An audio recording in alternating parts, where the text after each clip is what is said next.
जैसा कि इस बार बहुत सारे बच्चे अपनी फर्स्ट ईयर की स्टार्टिंग करने के लिए पहली बार कॉलेज जा रहे हैं, तो उनको कॉलेज से लेकर के बहुत सारी एक्सपेक्टेशन होगी। तो आज इस वीडियो में हम टोटल 10 ऐसी चीज़ों के बारे में बताने वाले हैं जो आपको कॉलेज जाने से पहले पता होनी चाहिए, ताकि आपकी कॉलेज जर्नी बहुत ही स्मूथ रहे। So let's start this video.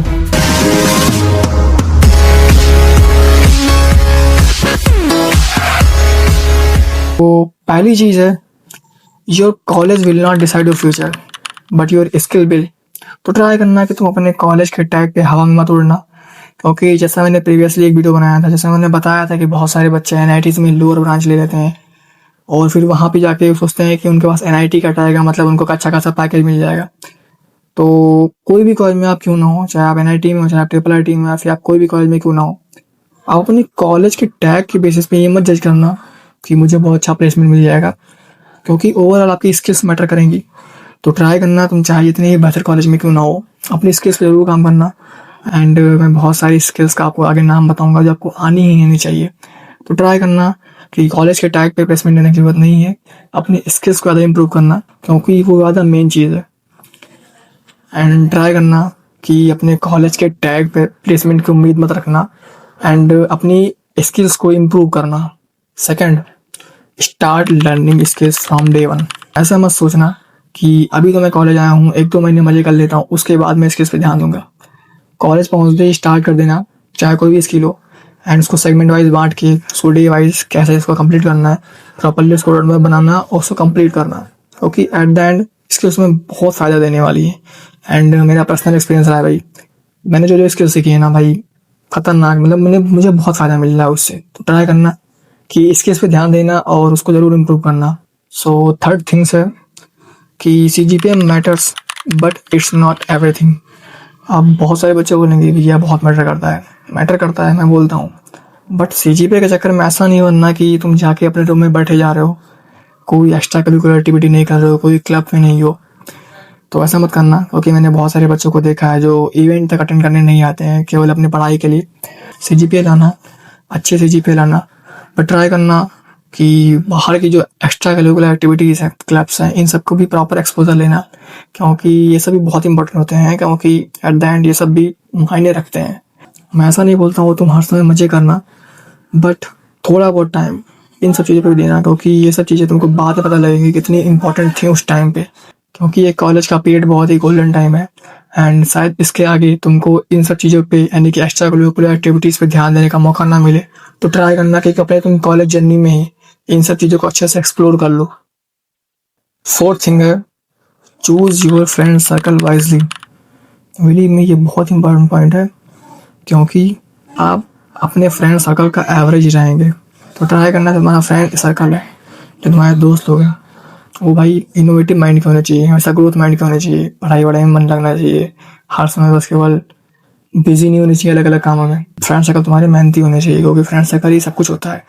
And अगर मैं अपना एक्सपीरियंस दूँ तो भाई मेरे फर्स्ट ईयर में जो फ्रेंड सर्कल थे बहुत ही मस्त थे, सब पढ़ने में बहुत ही तेज थे। तो उसी से समझ लो कि यार ओवरऑल तुम्हारे जो दोस्त होंगे ना, वही मैटर करेंगे, क्योंकि उनके तुम एवरेज ही रहोगे, तुम बहुत ही एक्सलेंट नहीं निकल जाओगे। फिफ्थ थिंग है, don't compare your journey with others. And इसके लिए मैं सिंपल सा एग्जांपल लूँगा कि हर फूल की सेम सुगंध नहीं होती, हर फूल की अपनी अपनी महक होती है। सिमिलरली हर फल का अपना अपना स्वाद होता है। तो ट्राई करना कि तुम अपनी जर्नी को, अपनी कॉलेज लाइफ को, या फिर अपनी स्किल्स को किसी दूसरे से कंपेयर मत करना, क्योंकि जनरली ऐसा होता है ना कि बच्चे जो अपनी स्किल स्टार्ट करते हैं लर्न करना, जिनको लगता है कि उनका दोस्त कोई और स्किल सीख रहा है एंड शायद उससे बहुत ही अच्छा फ़ायदा मिलेगा उसको, तो अपनी स्किल को स्विच कर देते हैं, दूसरी चले जाते हैं। तो ऐसा मत करना। एंड दूसरे की जर्नी से बहुत ज़्यादा फैसिनेट मत होना, बहुत ही फोमो में मत जाना कि यार तुमको छूट तो नहीं रहा तुमसे। मैंने खुद अपनी स्किल को अलग से स्टार्ट किया था, मैंने दूसरों को कॉपी नहीं किया था, एंड मैं आज सबसे डिफरेंट स्टैंड करता हूँ। तो ट्राई करना तुम भी कि तुम जो भी चीज़ें स्टार्ट कर रहे हो, उसमें फिर बाद में दूसरे बंदों को देख करके, दूसरे दोस्तों को देख करके उससे फैसिनेट मत होना, बल्कि अपने काम पे ही अड़े रहना, वो बहुत ही इंपॉर्टेंट होता है। क्योंकि एट द एंड तुम इस पे अच्छा खासा टाइम दे दोगे तो तुम उस चीज़ के मास्टर बन जाओगे। तो ट्राई करना है कि तुम जो चीज़ें स्टार्ट कर रहे हो और उसमें ही रहना, और अपनी जो चीज़ें हैं उसको कभी कंपेयर मत करना, क्योंकि उससे ओवरऑल तुम्हारी वैल्यू कम होगी। तो 6 पॉइंट है, seniors are more useful than you think. बहुत सारे बच्चों को लगता है कि मैं सीनियर्स के पास नहीं जाऊंगा क्योंकि यार वो रैगिंग ले लेंगे, ऐसा कुछ। तो ऐसा कुछ नहीं होता यार, तुम सीनियर से जितना इंटरेक्ट करोगे तुम्हारा ओवरऑल उतना ग्रोथ होगा। अब ऐसा मैं क्यों बोल रहा हूँ, देखो सीनियर वो बंदा होता है ना जो तुम एक साल बिताने जा रहे हो ना, वो एक साल बिता चुका है तो उसको तुमसे ज़्यादा एक्सपीरियंस है। तो वो तुमको डायरेक्टली गाइड कर देगा कि तुम कहाँ कहाँ अपना टाइम मत लगाना यहाँ से तुम्हारा टाइम वेस्ट हो जाए। मतलब उसको पता है कि तुम्हारा टाइम कहाँ पे वेस्ट होगा और कहाँ पे तुम्हारा टाइम ग्रो करेगा। तो उनसे मिलते रहना, उनसे एडवाइस लेते रहना, उनसे ये भी पूछते रहना है कि मुझे क्या क्या चीज़ें सीखनी चाहिए या फिर फ्यूचर में किसका ज़्यादा डिमांड है। अब बात करते हैं 7th पॉइंट की, और वो है build your resume from day one, not when you need it. अपने रिज्यूमे को पहले दिन से बनाने स्टार्ट कर देना। ऐसा मत सोचना कि जब तुम्हें काम लगेगा 3rd ईयर या 4th ईयर में तब मैं बनाऊंगा। नई नई स्किल्स एंड नए नए लीड कोड के प्रॉब्लम सॉल्व करने के बाद उसको वहाँ पे बाकायदा लिखना हर एक चीज़ को, ताकि तुम्हारी जो रिज्यूमे है उससे क्वालिटी और इम्प्रूव होती जाए। नए नए हैकाथॉन को जब तुम अटेंड करोगे तो उसमें तुम बाकायदा लिखना कि तुम्हारी हैकाथॉन में अचीवमेंट क्या रही। तो उससे क्या होगा, तुम्हारे रिज्यूमे में एक अलग लेवल का एक्सप्रेशन आएगा। एंड जब तुम्हारा इंटरव्यू तुम्हारा रिज्यूमे देखेगा ना तो उसको अलग सा फील होगा, तो तुम्हारे चांस ऑफ सिलेक्शन बहुत ज़्यादा बढ़ जाएंगे। तो अपने रिज्यूमे को भाई डे वन से रेडी करना, ताकि बाद में तुमको प्रॉब्लम ना फेस करनी पड़े, और ऐसा बहुत सारे सीनियर्स को करना पड़ता है। तो ट्राई करना कि तुम डे वन से अपने रिज्यूमे पर प्रॉपर ध्यान दे रहे हो। अब हम बात करते हैं 8th पॉइंट की। एंड भाई लिटरली ये पॉइंट बहुत इंपॉर्टेंट पॉइंट है, क्योंकि भाई ये मेरे पास ये बहुत ही खतरनाक लेवल की स्किल है। एंड आज के लेवल पे, आज के इस वर्ल्ड में ये स्किल बहुत इंपॉर्टेंट है कि अपनी कम्युनिकेशन इम्प्रूव करना, अपनी कम्युनिकेशन स्किल पे बहुत ज़्यादा ध्यान देना। लाइक जब मैं फर्स्ट ईयर में आया था मैं बहुत फास्ट बोलता था, और मैं इतना फास्ट बोलता था ना कि सामने वाला बंदा समझ ही नहीं पाता था। अगर मैं यूट्यूब वीडियो के हिसाब से बताऊँ तो मैं 3x पे तो नॉर्मली ही बोलता था। लाइक यूट्यूब की वीडियो 2x पे होती है ना, मैं 3x पे बोलता था। तो ट्राई करना कि अपनी कम्युनिकेशन स्किल पे बहुत काम करना, क्योंकि एट द एंड भाई ये बहुत ही नेक्स्ट लेवल की चीज़ होती है। अभी मेरी कंप्लीटली इम्प्रूव नहीं हुई है, अभी मैं रास्ते में हूँ और नई नई चीज़ें सीख रहा हूँ कि कैसे अच्छे से बोलते हैं, कैसे अच्छे से समझाते हैं।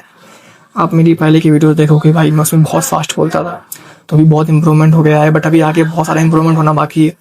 तो 8th पॉइंट बहुत इंपॉर्टेंट पॉइंट था, और आज इस वीडियो का सबसे इंपॉर्टेंट पॉइंट ही यही पॉइंट है कि अपनी कम्युनिकेशन स्किल को इम्प्रूव, मतलब नेगलेक्ट मत करना, ये बहुत इंपॉर्टेंट स्किल है।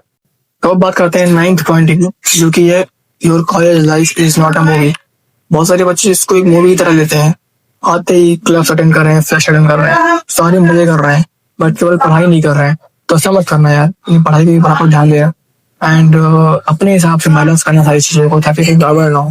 क्योंकि अगर आपके मार्क्स नहीं आएंगे ना, सीजीपीए नहीं आएगी, तो एट द एंड आपको ही बुरा लगेगा, क्योंकि आप अपने घर से इतना दूर आएंगे, पढ़ाई करने के लिए आएंगे, और आप इन सब चीज़ों में भटक जाओगे। ट्राई करना यार कि पढ़ाई को भी टाइम देना, क्योंकि एट द एंड आप पढ़ाई के बेसिस पे ही इस कॉलेज में आ रहे हो। तो ऐसा मत करना कि जिसके बेसिस पे आए तुम उसी को भूल गए।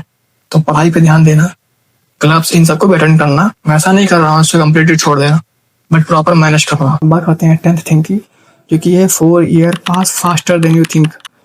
आपके 4 साल बहुत ही फास्ट पास कर जाएंगे और आपको पता भी नहीं रहेगा। बहुत सारे बच्चों को लगता है उनका आधा जीवन कॉलेज में ही बीतने वाला है, ऐसा कुछ भी नहीं होने वाला है। 4 साल बहुत ही कम होता है, एंड जब तुमको समझ में आएगा तब तक तुम्हें बहुत लेट हो जाएगा। तो ट्राई करना कि तुम फर्स्ट ईयर से बहुत ज़्यादा कॉन्शियस रहोगे अपनी हर चीज़ को लेकर के, ताकि आपका जो टाइम है वो प्रॉपर यूटिलाइज हो सके, एंड कहीं ऐसे फालतू वेस्ट मत करो। तो अपने 4 ईयर को बहुत ही ध्यान से समझना और बहुत ध्यान से यूटिलाइज करना। तो ये रहा कंप्लीट वीडियो, एंड इसमें मैंने टोटल 10 चीज़ों के बारे में बताया है। एंड अगर इन 10 चीज़ों में मैं आपको बताऊं कि सबसे इम्पॉर्टेंट चीज़ क्या है, वैसे इम्पॉर्टेंट तो सारी है, लेकिन मोस्ट इम्पॉर्टेंट क्या है, तो मोस्ट इम्पॉर्टेंट 8th वाला पॉइंट था, जो है कम्युनिकेशन स्किल। तो ट्राई करना कि अपनी कम्युनिकेशन स्किल पर बहुत ज़्यादा काम करना, हर एक एस्पेक्ट को समझना कि लिसनिंग क्या होती है, हमें सुनना कैसे होता है, हमें बोलना कैसे होता है। एंड ठीक है, उसके साथ साथ में कोई डाउट है तो उसको कमेंट कर देना, मैं उसको एडजस्ट कर दूंगा।